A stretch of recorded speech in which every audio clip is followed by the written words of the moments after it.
خواهشی که خیلی میخوام از همه شما بپرسم، از اهل توحید، فقط از اهل توحید، که در حق من و دیگر برادرای اهل سنت دعا بکنید که ثابت قدم نگه بدارد. برادر عزیزم، ثابت قدم نگه بدارد که این خیلی، این سبحان الله، دعوتی که به منهج پیامبر صلی الله علیه و سلم است. خود شما میبینید که پیامبر صلی الله علیه و سلم چگونه اذیت کشیده بودند.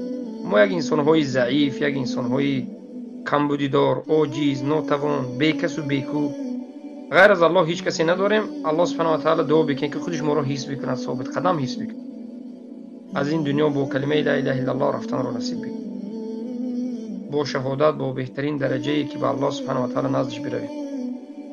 که در این دنیا ما هیچی نمیخواهیم بجز ایمان، سربلندی، بجز اهل عالمون در توحید باشد.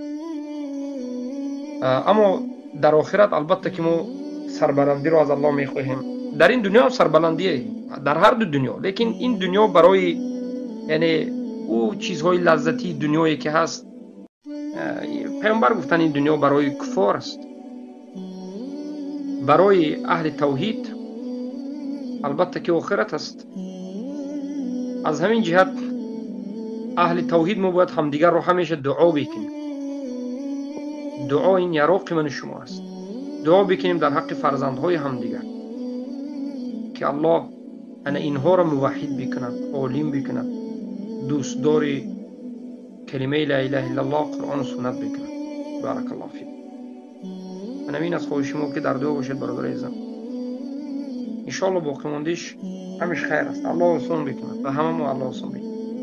ما زنده باشیم این دعا رو بکنید. وفات کردیم رحمه الله بگید. برادر ما ابو اسامه است رحمه الله که مثلا وفات کردن، نباید فراموش کنیم. ما این خیلی طالب علم ها را نباید فراموش کنیم. رحمه الله باید بگیم. علمای اهل سنت، طالب علمای اهل سنت، خصوصا در این روزهایی که کمی افتند، رحمه الله باید. بارک الله فیک.